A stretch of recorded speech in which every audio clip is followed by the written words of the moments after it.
Hello and welcome to the Pugsley Crew Reviews Podcast. This is like, I don't know, the 16th or so episode, maybe the 17th. I think it's the 17th, but we'll say 17th. Anyway, We'll go with that. I think it is the 17th, but I should know. I was just looking at the things, and I think Barbie was the 16th episode, so who knows. As everyone who's listened to the podcast knows, we talk about films. For those who are new, you now know we talk about films. Whether they're good, whether they're bad, we watch any kind of film. We just enjoy watching and talking about films. Yeah. This week we have Kerr. Kerr 9000 with us. He's here pretty much all the time. Yeah, pretty much. I think you've missed maybe two episodes. Something like that. Whatever you want to call it. Yeah, I think you weren't here for Zombievers. Nah, I missed that one. I don't know if there was anything else. I think there was Midnight Run. The two. Yeah, I don't remember Midnight Run. I did watch Zombievers, but then couldn't be there for the recording. Yeah. Which is fair enough. How have you been anyway, man?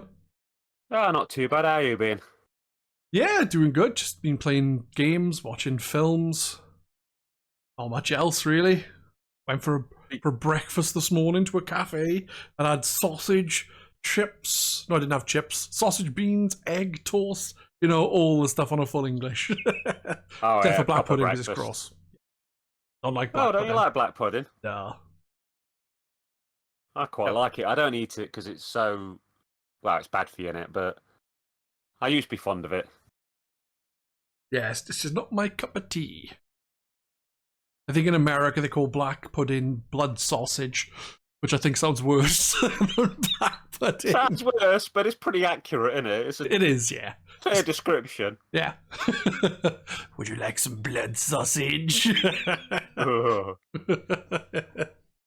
The film this week we are watching is called The Girl Who Got Away. I believe it's also been known to be called in other places as Mother. Yeah. Don't know where, but, some places.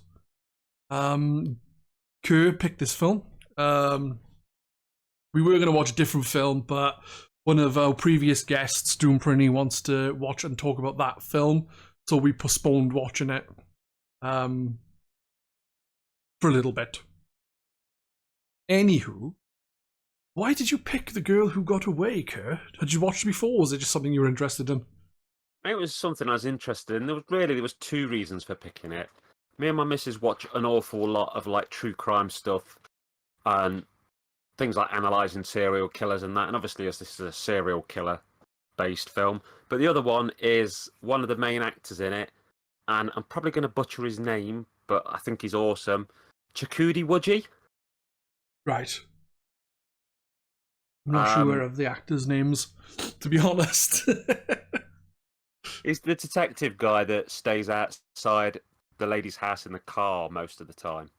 Yeah. And he goes from the normal accent to his thick African accent. Yeah. And he's probably most famous either for being one of the characters in the Peacemaker series, or he was the High Evolutionary in Guardians of the Galaxy 3. I haven't seen Guardians of the Galaxy 3, and I don't know what the High Evolutionary series is, or whatever it was called, or the other series. I don't know. I haven't seen any of them.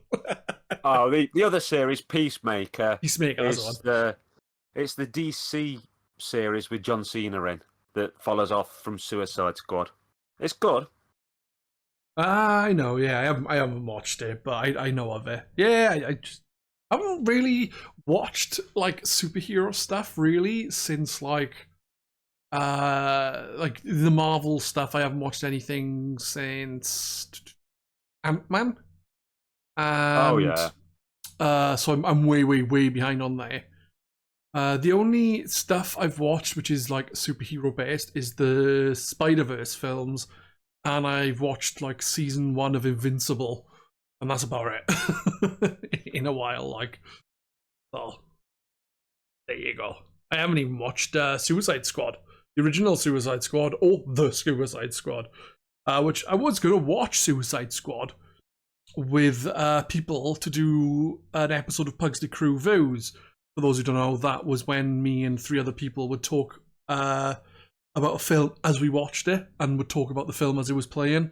But we didn't actually get around to it in the end. Well, there you go. This film came out in 2021, I believe. Yeah, so it's reasonably new, not old. Yeah, a couple of years. So, what were your thoughts on this film? So, because from the off, it starts off a bit weird. I was like, okay, what the fuck's going on? Because you see, like, this crazy-looking woman standing there with a knife as these, like, father and son drive past, and he just speeds up, starts driving off like, oh, fuck this shit, the father does, kind of thing. And then he sees a little girl running, and he's like, oh, shit, and he stops for the little girl. I was thinking, what if the little girl is actually the killer?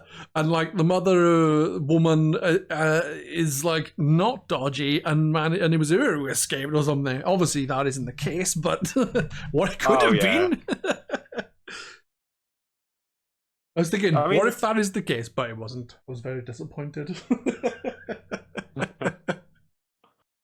It does start off quite by the numbers, but it certainly doesn't sort of finish up that way.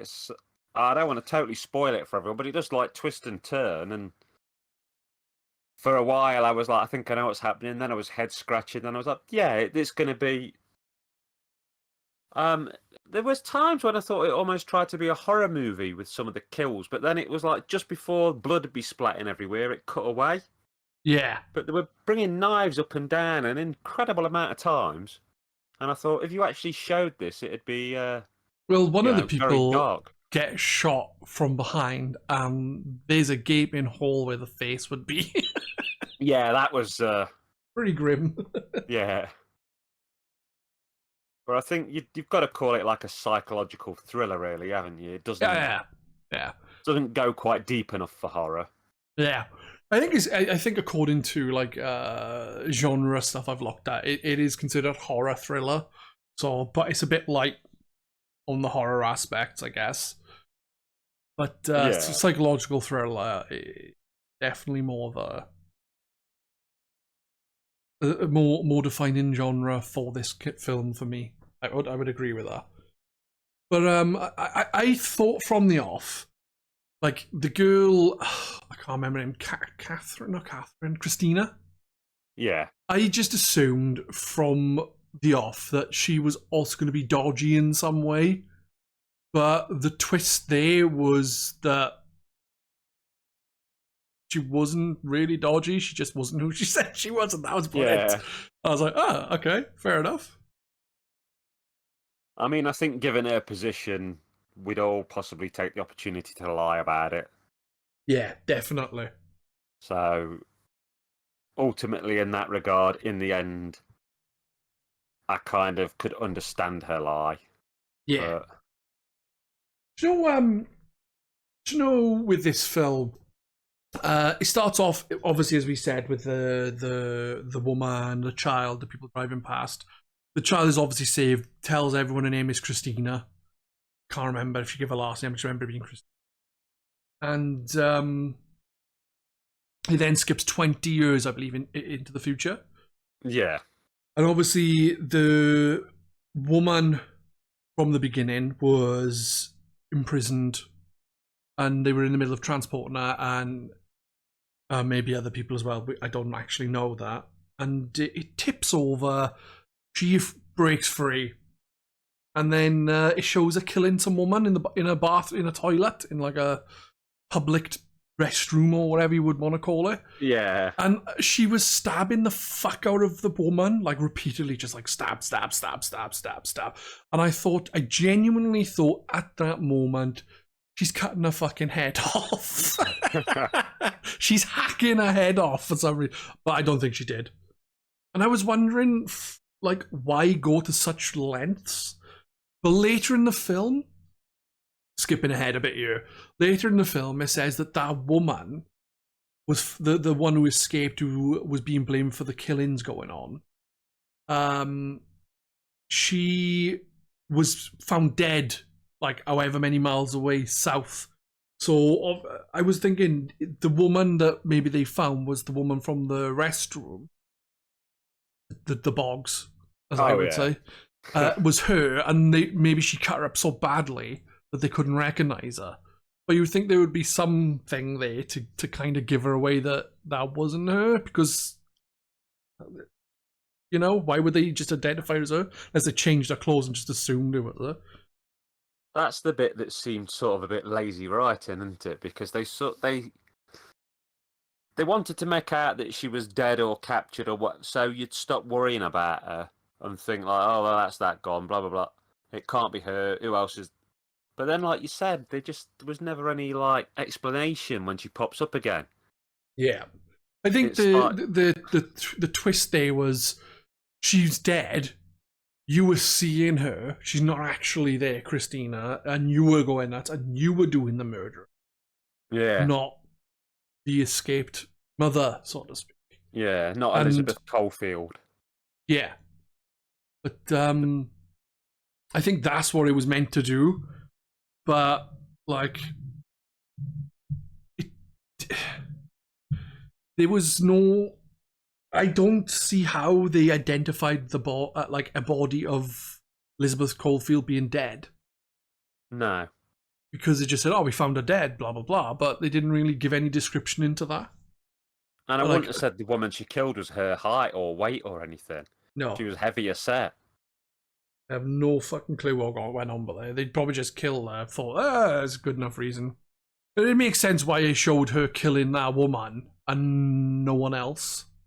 Yeah. So it's set up like she killed this person to throw them off, thinking she had been killed. I do think her that played the killer was a good actor, and I've never seen her in anything before, as far as I know. But I recognise her for some reason, but I don't know what from.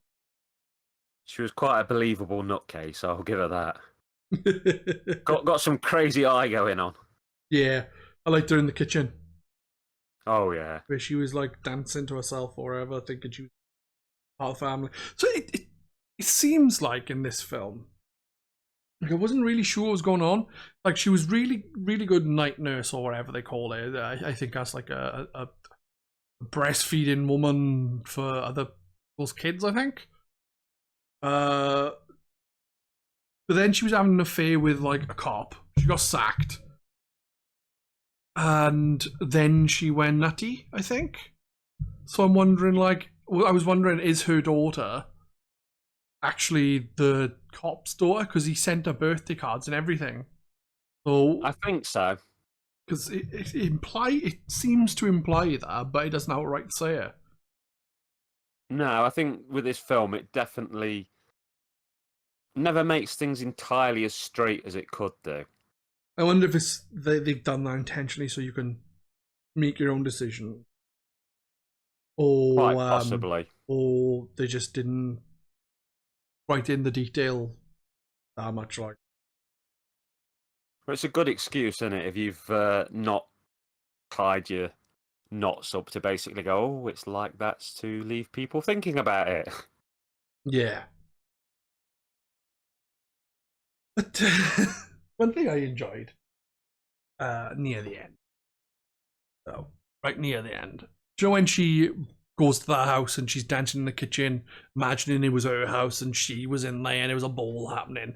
And then the wife of the half-dead cop, they're half-dead because he was like all like ill and stuff. Yeah. She's in like, get out of my house! Get out of my house! Like that. And I was thinking to myself, you've just been shot in the face. Why are you doing that? Why not just pretend to be dead and you'll be all right? Oh, yeah. It doesn't make sense. But I liked it. Another thing as well that I didn't get. Right? At the very, very end, after everyone has been murdered and whatever else, thing that I didn't get. Right? At the end, I know this is going to be spoilers for people who haven't seen it, but... Yeah, if you want to watch it, turn off now and we'll discuss. I think people should watch the film. If you're going to listen to a podcast about films, generally the best thing to do, for me personally, like any podcast I listen to that's about films, if I'm like, oh, that episode's going to be coming up, I'll watch the film and then I'll listen to it because I want to know what they're going to be talking about, like what they've talked about, because then I can understand the references they make into things. So that's my point of view is, you should watch the film and then listen to the podcast. But at the end, the daughter of the cop is like had a baby cut out of her stomach. And the baby's given to Christina, whose real name I think is Kate. And she has the baby sitting in an ambulance right at the end. And the people woke up to a paramedic or whatever, goes, oh, we'll sort you and your baby out. And I was thinking, you've just come from the house with a woman who's been cut open with a baby taken out of her. How can you not realize that is that baby? Yeah, I thought that. That doesn't make sense. And obviously, like, the copper... yeah, he was there as well. Yeah, what's his name? Jamie, that's it. Jamie, yeah. He was there, he knew everything that happened, and he's gonna like let her go off with this baby that's not hers. Yeah, it doesn't make sense. And I was wondering whether it was his baby, because clearly he'd been in a relationship with this gal. Yeah. But that wasn't really answered. No, it wasn't. Is it? I personally think that this is quite a fun film. But if you kind of try and put too much logic to it, certain things don't work. Like the end there with the baby, the woman who's screaming. I suppose she did get shot in the face, or maybe she was a bit disorientated. But certain things you're like, it doesn't really work. That the woman who, Elizabeth Caulfield or whatever her name was, why they thought she was dead elsewhere. That's another thing that doesn't really, when you look at it, you think kind of like, But, I mean, what was she kidnapping the girls for anyway? Was it to give her real daughter a friend or something, or...? Don't know. It doesn't explain any of that, does it? No, I didn't think her motivations were very clear. I mean, she just lost the plot and was fucking stealing kids because she was. Well, yeah. Well, maybe because she wasn't allowed to be around him for work anymore. She was going, oh, just take a few for myself. That is a possibility. But then she would kill them all if they tried to escape, and then blame the daughter. It's all your fault. It's all your fault. Like, what? And in a weird way, she did seem to actually care about her daughter. It's like she killed that woman, cut out the baby. It's like, oh yeah, I got this baby for you because you've always wanted a family of your own. Are you at least going to say thank you? It's like, what? Like I said, it's very fucked up logic, but she clearly cares for her daughter in a really messed up way. Like, thanks, Mum. I'll have a jumper or some socks or a bar of Galaxy next time, thanks. Still out on it. No, you will have this child I just took out of someone's belly. I know it's been done in real life, though, hasn't it? That people have cut babies out of people. I think that was Sharon Tate murder. It happened to that, didn't it?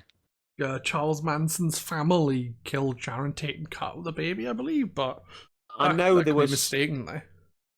I saw a crime thing, and it was a woman who kept making out to her spouse that she was pregnant, and she wasn't.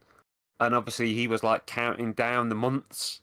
And when it got near, she went and attacked someone and tried to steal their baby. Damn. Because she was going that far to, like, make the deception stay alive. And it's like, people will do some crazy stuff. It is strange, but just don't know what's going on in people's heads, isn't it? Like, you can reasonably understand the thought of, like, they need to be punished, but at the same time, people also really need help. They really need help so that they don't end up like too far gone. But people don't get the help they need, and then they go stabbing people. I blame the government. You gotta blame someone. Yeah, fuck them Tories. I know there is a statistic about mental illness being like 50% of the illness and physical being the other 50%, but yet mental illness only gets 20% of the funding or something to that extent. You know, you'd have to look it up exactly. I think the issue with mental illness and that sort of thing, or physical illness, is you can't see it. Exactly. It's an invisible illness, so to speak. So I think a lot of it is hard to understand as much as someone had their arm cut off for some reason, like in an accident, then you would notice like they missing an arm. If someone's brain is missing some sort of chemical component that makes them function properly, people are not really going to notice that because they can't see it. So, I mean, I find as well nowadays with all the like wireless earphones and answering calls with your earphones in your ears and not having to touch a phone, that many people are walking around looking like they're muttering to themselves, that somebody nutty could walk straight up to you and you'd just presume they were on their phone until the knife was in the centre of your head. Yeah, I agree. I do have earphones on when I do go out sometimes and listen to stuff, and it's just like can't really hear anything. And then sometimes I'll phone the missus and speak to her as I'm walking, and people are probably looking at me going, "I think he's nuts, man." I don't know why they've got that accent. I live in Wales, but there you go. But yeah, it was pretty interesting. I did at one point actually through this film, because we were watching the film, me and the missus, because I always make her watch the films I'm watching. She rarely ever wants to watch them, because a lot of the time when I'm putting films on for this podcast, right, in my opinion, they've generally been pretty good. When I'm listening to other podcasts about films, I tend to listen to podcasts about shitty films. So I end up watching really shit films. So a lot of the time I'm putting crap films on, and she's like, "What shit are you putting on now?" I was like, "I don't know anything about it." Knowing that his chances are it's fucking awful. So stick it on, and then she's like, "Why did you make me watch this?" And it's getting harder to make her watch things now. She's like, what shit you make me watch now? Like this, I put this on. She's like, "Actually, that was a lot better than what you usually put on." I was like, "No."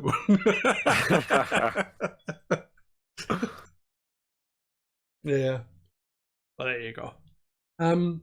Anyway, we were talking through the, not like talking through the film, but every so often we'd say something to each other about like certain aspects of the film. And one I was like, because quite a bit through I was thinking the girl has to be dodgy in some way. Christina, I reckon, is dodgy in some way. I don't know why I thought that all the way through the film up until a certain point. The way the foster parents were murdered, I genuinely thought maybe it was Christina who did that. And then, because especially as you see her, like, after that, you see a scene of her walking with an axe dragging across the floor. An axe was used to kill those people. And then she started digging at the floor. And that was one thing I was like, why is she always waking up covered in dirt? And why is she digging at the floor now? And it turns out that was because of something that happened to the real Christina. Yeah. She was buried and she was trying to dig her up. Well, it definitely did a good job of like weaving and putting some sort of conflicting thoughts in your head, because I thought maybe she'd killed them, because it kind of made out the stepdad was a pedo, or at least a beater. Yeah, he did something to it. But and he's like, "I am drunk anymore, so for 10 years or whatever." So clearly something happened when he was drinking. Yeah. Who knows what? But I know, like I said, the film is an I enjoyed the film for the most part. I wouldn't say there's anything I particularly disliked. Like, it was entertaining. The little mystery around if she was nuts killing people as well was another. As soon as the other one turned up, though, Elizabeth turned up and was like, "Hi, Kate," or whatever. I was like, "Oh, okay, then clearly she's there." And then he was trying to make out she was dead elsewhere, and I said to the missus, like, but she's not though. So that didn't really work. That little twist. Yeah, it was enjoyable. Like I said, there's a few leaps you have to take when it comes to thinking logically about like the death of her and the baby thing and stuff like that. But nothing particularly bad about the film. No. The acting was all right. I would say. I wouldn't say. I don't know. I think the acting was for the most part was pretty good. I wouldn't say there's anyone particularly bad. But, there you go. No, I can't think of anybody bad. I think the serial killer woman was a very convincing nut. The daughter, you really did believe she was going insane at times. The copper outside her house, I thought, I'm not going to say his name again because I'll butcher it, but I thought he was believable. There's not even background characters. Sometimes you'll have like some background characters who were awful, but there's nobody that stands out for crimes against cinema. They're all at least passable. Yeah. I liked though with the girl she was going to adopt. Christina was going to adopt Kate, whatever you want to call her. She's going to adopt a girl, and she ends up getting killed. And the one thing that the mother says, Elizabeth, is like, yeah, well, you can have this baby. This one isn't. I can't remember the exact. It's like this one isn't tainted like the other one you were going to adopt. So start fresh with a baby, kind of thing. It's like, what? Yeah. What? Oh, she killed her because she's a bit messed up. Oh, Jesus Christ. Makes you think what would have happened to that baby's future if the mother-in-law had stayed around. Oh, yeah. She's not doing so well in her own work. I'll just throttle her a bit. Can always get another one. I was confused sometimes about names. I was like, what's that guy's name? The old cop, and I think his name was Jerry. So you got Jerry, Jamie, and I think the foster father was Terry. Something like that, yeah. It's like very inventive names: Terry, Jerry, and something else. Jamie. But they didn't have a Jimmy and a Bimmy. NES reference there. Double Dragon, to be exact. I do like the old stuff in games like that where the English is all butchered. Jimmy and Bimmy. So what did you think of the film overall, man? Before we wrap up, what did you think? Yeah, I thought it was a pretty darn good film. The only thing I'd say, I don't think it's like a massively memorable one that will live in your head. It's an entertaining 2 hours. Starts off fast, gets a bit slow, but then picks up pace again. But, I think in a couple of weeks I'll have forgot all about it. Yeah, I think it's one of those films that are like a good time watching, but not something that's long lasting like some other films. Like the next film we're going to talk about, which for me, I watched as a child, and even now I still think about the film. So that is going to be us. I think if you've not watched The Girl Who Got Away, or as is known in some other places, Mother, then you should check it out. It is genuinely a fun film. You have to suspend disbelief a little bit with certain things, but otherwise, you're all right. Fun. Definitely a decent way to waste 2 hours of your life. Yeah. That'll be us then. We'll be back next time with either the next film that we are going to watch on our own, which is Watership Down, or Black Friday. I'm not sure which we're going to put out next because I'm not sure what's happening there. But yeah. Bye-bye. Bye.